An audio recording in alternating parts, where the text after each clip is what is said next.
ನಮಸ್ಕಾರ, ಆದಾಬ್, ಜೈ ಭೀಮ್. ನಾನು ನಿಮ್ಮ ಭಾಗ್ಯನಾರಾಯಣ ಬೊಗವರಪು. ನೀವು ನೋಡ್ತಾ ಇದ್ದೀರಿ ಸುದ್ದಿ ಸರ್ಕಲ್. ಕೇರಳದಲ್ಲಿ ಇನ್ನೂ ಹೊಸ ಸರ್ಕಾರ ಅಸ್ತಿತ್ವಕ್ಕೆ ಬಂದಿಲ್ಲ. ಕಾಂಗ್ರೆಸ್ ನೇತೃತ್ವದ UDF ಸರ್ಕಾರ ಇನ್ನೂ ಪ್ರಮಾಣ ವಚನನೇ ಸ್ವೀಕರಿಸಿಲ್ಲ. ವಿ.ಡಿ. ಸತೀಸನ್ ಮೊನ್ನೆ ತಾನೇ ಮುಖ್ಯಮಂತ್ರಿಯಾಗಿ ಕಾಂಗ್ರೆಸ್ ಪಕ್ಷದಿಂದ ಘೋಷಣೆಯಾಗಿದೆ. ಅವರಿನ್ನೂ ಪ್ರಮಾಣ ವಚನ ಸ್ವೀಕರಿಸಿಲ್ಲ. ಆದರೆ ಅಷ್ಟು ಬೇಗ ಫ್ರೀ ಬಸ್ ಬೇಕು ನಮಗೆ ಅಂತ ಹೇಳಿ ದಂಡಾಗಿ ಬಿಜೆಪಿಯ ಮಹಿಳಾ ಕಾರ್ಯಕರ್ತರು, ಬಿಜೆಪಿಯ ಮಹಿಳಾ ಘಟಕದವರು ಕೇರಳದ ಟ್ರಾನ್ಸ್ಪೋರ್ಟ್ ಬಸ್ಸುಗಳಲ್ಲಿ ಹತ್ತಿ ಕೂತ್ಕೊಂಡು ಗಲಾಟೆ ಮಾಡ್ತಿದ್ದಾರೆ. ನಾವು ಟಿಕೆಟ್ ತಗೊಳ್ಳೋದಿಲ್ಲ, ನಮಗೆ ಫ್ರೀ ಬಸ್ ಬೇಕು ಅಂತ. ಸೊ ಏನಿದು ಹೊಸ ಡ್ರಾಮಾ ಬಿಜೆಪಿದು? ಡಬಲ್ ಸ್ಟ್ಯಾಂಡರ್ಡ್ ಏನು? ನರೇಂದ್ರ ಮೋದಿಯನ್ನು ಮೀರಿಸುವಂತಹ ಈ ಡ್ರಾಮಾ ಹೇಗೆ ನಡೀತಾ ಇದೆ ಮತ್ತು ಯಾಕೆ ನಡೀತಾ ಇದೆ ಅದನ್ನು ವಿವರಿಸುವಂತಹ ಪ್ರಯತ್ನವನ್ನು ಮಾಡ್ತೇನೆ.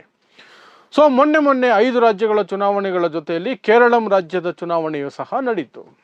ಕೇರಳಂ ರಾಜ್ಯದ ಚುನಾವಣೆ ಮುಗಿದ ಮೇಲೆ ಸ್ಪಷ್ಟ ಬಹುಮತದೊಂದಿಗೆ UDF ಅಧಿಕಾರಕ್ಕೆ ಬರ್ತಾ ಇದೆ. LDF 10 ವರ್ಷಗಳ ನಂತರ ಅಧಿಕಾರ ಕಳ್ಕೊಂಡಿದೆ. ಸೊ UDF ಕಾಂಗ್ರೆಸ್ ನೇತೃತ್ವದ ಒಂದು ಮೈತ್ರಿಕೂಟ. ಅಲ್ಲಿ ಮುಖ್ಯಮಂತ್ರಿ ಯಾರಾಗಬೇಕು ಅನ್ನೋದರ ಬಗ್ಗೆ ದೀರ್ಘವಾದಂತಹ ಒಂದು ಸಮಯ ತೆಗೆದುಕೊಳ್ತು. ಚರ್ಚೆಗಳು ನಡೀತಾನೆ ಹೋಯ್ತು. 9 ದಿನ ಕಳೆದು 10ನೇ ದಿನ ಮೊನ್ನೆಗೆ ವಿ.ಡಿ. ಸತೀಸನ್ ಅವರನ್ನ ಮುಖ್ಯಮಂತ್ರಿಯಾಗಿ ಘೋಷಣೆ ಮಾಡಿದ್ರು. ಅವರಿನ್ನೂ ಪ್ರಮಾಣ ವಚನ ಸ್ವೀಕರಿಸಿಲ್ಲ. ಡೇಟ್ ಫಿಕ್ಸ್ ಆಗಬೇಕು, ಪ್ರಮಾಣ ವಚನ ಸ್ವೀಕರಿಸಬೇಕು. ಗವರ್ನರನ್ನು ಮೀಟ್ ಮಾಡಿದ್ದಾರೆ, ಗವರ್ನರ್ ಕಡೆಯಿಂದ ಆಹ್ವಾನ ಬಂದಿದೆ, ಎಲ್ಲ ಆಗಿದೆ. ಆದರೆ ಇದರ ನಡುವೆ ದಿಢೀರಂತ ಬಿಜೆಪಿಯವರು, ಬಿಜೆಪಿಯ ಮಹಿಳಾ ಘಟಕದವರು ಒಂದು ಅಭಿಯಾನವನ್ನು, ಒಂದು ದೊಡ್ಡ ಪೋಸ್ಟರ್ ಮಾಡಿ, ಅದಕ್ಕೊಂದು ಅಭಿಯಾನ ಮಾಡಿ, ಎಲ್ಲ ಮಾಡಿ ಪ್ರತಿಭಟನೆಯನ್ನ ಮತ್ತು ರೀತಿಯಾದಂತಹ ಕಾರ್ಯಕ್ರಮವನ್ನು ಹಮ್ಮಿಕೊಂಡ್ರು. ಏನು? ಕಾಂಗ್ರೆಸ್ಸು ತನ್ನ ಪ್ರಣಾಳಿಕೆಯಲ್ಲಿ ಫ್ರೀ ಬಸ್ ಕೊಡ್ತೀವಿ ಅಂತ ಹೇಳ್ತು. ರಿಸಲ್ಟ್ ಬಂದು 10 ದಿನ ಆಗಿದೆ, ಇನ್ನೂ ಫ್ರೀ ಬಸ್ ಕೊಟ್ಟಿಲ್ಲ. ನಾವು ಪ್ರತಿಭಟನೆ ಮಾಡ್ತೀವಿ, ಬಸ್ ಹತ್ಕೊಳ್ತೀವಿ, ಟಿಕೆಟ್ ತಗೊಳ್ಳಲ್ಲ, ಅದೇನು ಮಾಡ್ತೀರೋ ಮಾಡಿ ನಾವು ಅಂತೇಳಿ ಬಿಜೆಪಿಯ ಮಹಿಳಾ ಕಾರ್ಯಕರ್ತರು ಮತ್ತು ಬಿಜೆಪಿಯ ಮಹಿಳಾ ಘಟಕದ ಸದಸ್ಯರುಗಳು ದೊಡ್ಡ ಮಟ್ಟದಲ್ಲಿ ಬಸ್ಸುಗಳಿಗೆ ನುಗ್ಗೋದಕ್ಕೆ ಶುರು ಮಾಡಿದ್ದಾರೆ.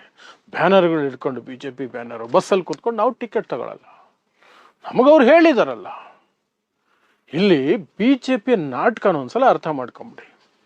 ಎಲ್ಲಿ ಏನೇ ಉಚಿತ ಅಂತ ಬಡವರಿಗಾಗಿ ಏನೋ ಒಂದು ಕಾರ್ಯಕ್ರಮ ಅನೌನ್ಸ್ ಮಾಡಿದ್ರೆ, ಅದು ಕರ್ನಾಟಕದ ಭಾಗ್ಯಗಳೇ ಇರಬಹುದು, ಏನೇ ಮಾಡಲಿ ಅದು ಪುಕ್ಸಟ್ಟೆ, ಬಿಟ್ಟಿ, ಹೀಗೆ ಕಿಂಡಲ್ ಮಾಡ್ತಾನೇ ಹೋಗೋದು. ಆದರೆ ಇವರು ಎಲ್ಲೆಲ್ಲಿ ಗೆಲ್ಲಬೇಕು ಅಲ್ಲಿ ಪುಕ್ಸಟ್ಟೆ ಕೊಡೋದು, ಬಿಟ್ಟಿ ಕೊಡೋದನ್ನ ಇವರಲ್ಲಿ ಮಾಡ್ತಾರೆ. ಬಟ್ ಅದನ್ನು ಹಾಗೇ ಕವರ್ ಮಾಡಿ ಬಿಸಾಕ್ತಾರೆ. ಇವರು ಗೆದ್ದಿರುವಂತಹ ರಾಜ್ಯಗಳು, ಅದು ದೆಹಲಿ ಆಗಿರಬಹುದು, ಇತ್ತೀಚೆಗೆ ಗೆದ್ದಂಥದ್ದು ಹರಿಯಾಣ ಆಗಿರಬಹುದು, ಮಹಾರಾಷ್ಟ್ರ ಆಗಿರ್ಬೋದು, ಎಲ್ಲ ಕಡೆ ಫ್ರೀ ಬೀಸ್ ಕೊಡ್ತಿದ್ದಾರೆ. ಕಾಂಗ್ರೆಸ್ ಕೊಡೋದಕ್ಕಿಂತ ಹೆಚ್ಚಿಗೆನೇ ಕೊಡ್ತಿದ್ದಾರೆ. ಬಟ್ ಕಾಂಗ್ರೆಸ್ ಕೊಟ್ಟರೆ ಮಾತ್ರ ಅದು ಬೇರೆ, JMM ಕೊಟ್ಟರೆ ಮಾತ್ರ ಅದು ಪುಕ್ಸಟ್ಟೆ. ಒಂದು ರೀತಿ ಬಡವರನ್ನ ಹೀಯಾಳಿಸುವ ರೀತಿಯಲ್ಲಿ ಕಿಂಡಲ್ ಮಾಡೋದು. ಈ ಕೇರಳದಲ್ಲೂ ಹಾಗೇನೆ. ಕೇರಳದಲ್ಲಿ ನೋಡಿ, ಅದು ಫ್ರೀ ಬಸ್ ಕೊಡ್ತೀನಿ ಅಂತ ಹೇಳಿರೋದು ಕಾಂಗ್ರೆಸ್. ಹೌದು, UDF ಸರ್ಕಾರ ಬಂದರೆ ಕೊಡ್ತೀವಿ ಅಂತ ಹೇಳಿದೆ. UDF ಸರ್ಕಾರ ಬರಬೇಕಲ್ಲ ಅಸ್ತಿತ್ವಕ್ಕೆ, ಇನ್ನು ಪ್ರಮಾಣ ವಚನನೇ ಆಗಿಲ್ವಲ್ಲ. ಆದರೆ ಅಷ್ಟು ಬೇಗ ಒಂದು ಪ್ರತಿಭಟನೆಯನ್ನು ಮಾಡಿಕೊಂಡು, ಅದಕ್ಕೊಂದು ತಾಳ ತಂಬೂರಿ ಎಲ್ಲ ಸೇರಿಸ್ಕೊಂಡು, ಅದಕ್ಕೊಂದು ಗಲಾಟೆ ರೀತಿಯಲ್ಲಿ ಸೃಷ್ಟಿ ಮಾಡಿ ಇಡೀ ಇದರಲ್ಲಿ ಸುದ್ದಿ ಆಗಬೇಕು ಮಾಧ್ಯಮಗಳಲ್ಲಿ ಅಂತ. ಇವರು ಫಸ್ಟ್ ಆಫ್ ಆಲ್ ಫ್ರೀ ಬೀಸ್ ಕೊಟ್ಟರೆ ದೇಶದ ಆರ್ಥಿಕತೆ ಎಕ್ಕುಟ್ಟೋಗ್ಬಿಡುತ್ತೆ ಅಂತ ನರೇಂದ್ರ ಮೋದಿ ಭಾಷಣ ಹೊಡೆಯೋದು, ಅವರೇ ಫ್ರೀ ಬೀಸ್ಗಳನ್ನು ಸಿಕ್ಕಾಪಟ್ಟೆ ಕೊಡೋದು. ವೆಸ್ಟ್ ಬೆಂಗಾಲಲ್ಲೂ ಕೊಟ್ಟಿದ್ದಾರೆ. ಆದರೆ ಈಗ ಇಲ್ಲಿ ಅಸ್ತಿತ್ವಕ್ಕೆ ಬರದ ಸರ್ಕಾರದಿಂದ, ಇನ್ನೂ ಅಸ್ತಿತ್ವಕ್ಕೆ ಬಂದಿಲ್ಲ ಸರ್ಕಾರ, ಆ ಸರ್ಕಾರದಿಂದ ನಮಗೆ ಫ್ರೀ ಬಸ್ಸು ಈಗಲೇ ಸ್ಟಾರ್ಟ್ ಮಾಡಬೇಕು ಹೇಳ್ಬಿಟ್ಟಿದಾರಲ್ಲ. ಮಾಡು, ಎಷ್ಟು ಡಬಲ್ ಸ್ಟ್ಯಾಂಡರ್ಡು ಇವ್ರದ್ದು, ಎಷ್ಟು ನಾಚಿಕೆಗೇಡಿನ ಬಾಳು ಅಂದರೆ. ಈ ಕಡೆ ಕರ್ನಾಟಕದಲ್ಲಿರುವಂತಹ ಬಿಜೆಪಿ ಮಹಿಳೆಯರು ಆರಂಭದಲ್ಲಿ ಫ್ರೀ ಬಸ್ ಅಂದಾಗ ಸಿಕ್ಕಾಪಟ್ಟೆ ಮೂದಳಿಸಿದ್ರು, ಹೀಯಾಳಿಸಿದ್ರು, ಏನೇನೋ ಕತೆ ಹೇಳಿದ್ರು. ಆಮೇಲೆ ನಾವು ಟಿಕೆಟ್ ತಗೊಂಡೇ ಓಡಾಡೋದು, ದುಡ್ಡು ಕೊಟ್ಟೇ ಓಡಾಡೋದು, ನಾವು ಫ್ರೀ ಓಡಾಡಲ್ಲ ಅಂತ ಬಾಯಿ ಮಾತಿಗೆ ಡೈಲಾಗ್ ಹೊಡೆದ್ರು.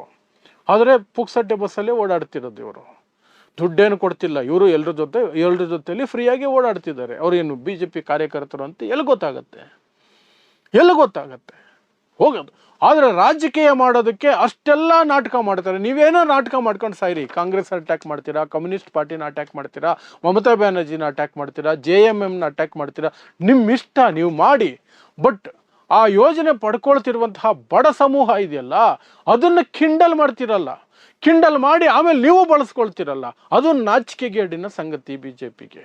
ಮೋದಿ ರೀತಿ ಡ್ರಾಮಾಗಳು, ಮೋದಿದು ಇದೇ ಡ್ರಾಮಾ, ಇವ್ರದ್ದು ಇದೇ ಡ್ರಾಮಾ, BJP ಅವ್ರದ್ದು ದಿನ ಬೆಳಗಾದ್ರೆ ಡ್ರಾಮಾ. ಫ್ರೀ ಬಿ ಕೊಡಬಾರ್ದು ಅನ್ನೋದು ಇವರೇನೆ, ಫ್ರೀ ಬಿ ಯಾಕೆ ಇನ್ನೂ ಸ್ಟಾರ್ಟ್ ಮಾಡಿಲ್ಲ, ನಾವು ಪುಕ್ಸಟೇನೆ ಓಡಾಡೋದು ಬಸ್ಸಲ್ಲಿ, ಟಿಕೆಟ್ ತಗೊಳ್ಳಲ್ಲ ಅಂತ ಹೇಳೋದು ಇವರೇನೆ. ಸೊ ಕೇರಳದಲ್ಲಿ ಈ ಹೊಸ ನಾಟಕವನ್ನ ನಿನ್ನೆ ದೊಡ್ಡದಾಗಿ ಭರ್ಜರಿಯಾಗಿ ಮಾಡ್ತಾ ಇದ್ದಾರೆ ಮಹಿಳೆಯರೆಲ್ಲ ಸೇರ್ಕೊಂಡು. ಅಲ್ಲೊಂದು ರೀತಿ ಬಸ್ಸಲ್ಲಿ ಭಯದ ವಾತಾವರಣ ಸೃಷ್ಟಿಯಾಗಬೇಕು, ಏನೋ ಆಗ್ಬಿಟ್ಟಿದೆ ಅನ್ನುವಂಥದ್ದು ಆಗಬೇಕು ಇವ್ರಿಗೆ. ಬಟ್ ಆಮೇಲೆ ಆಚೆ ಬಂದು ಹೇಳ್ತಾರೆ, ಈ ಥರ ಎಲ್ಲ ಬಿಟ್ಟು ಕೊಟ್ಬಿಟ್ರೆ ದೇಶ ಹಾಳಾಗೋಗುತ್ತೆ, ಕೊಟ್ಟೋಗುತ್ತೆ. ನಿಮ್ಮ ರಾಜ್ಯಗಳಲ್ಲಿ ಕೊಟ್ಟಿದ್ದೀರಾ ಅಂದಿದ ತಕ್ಷಣ ಮೈಕ್ ಬಿಟ್ಟು ಓಡೋಗ್ಬಿಡ್ತಾರೆ. ಇದು ಇವರು ಬಾಳು, BJP ಬಾಳು. ಸೊ ಕೇರಳದಲ್ಲಿ ಈ ಬಾಳನ್ನ ಹೊಸದಾಗಿ ಬೇರೆ ರೀತಿಯಲ್ಲಿ ಶುರು ಮಾಡಿದ್ದಾರೆ. ಇಲ್ಲದ ಸರ್ಕಾರದಿಂದ, ಇನ್ನೂ ಅಸ್ತಿತ್ವಕ್ಕೆ ಬರದ ಸರ್ಕಾರದಿಂದ ಫ್ರೀ ಬಸ್ ಕೇಳ್ತಿದ್ದಾರೆ, ಗಲಾಟೆನೂ ಮಾಡ್ತಿದ್ದಾರೆ. ಅಷ್ಟೆ, ಇದಿಷ್ಟು ಕೇರಳದ ಸುದ್ದಿ. ಸೊ ಇಂತಹದ್ದೇ ವಿಶೇಷ ಸುದ್ದಿಗಳಿಗಾಗಿ ನೋಡ್ತಾ ಇರಿ ಸುದ್ದಿ ಸರ್ಕಲ್.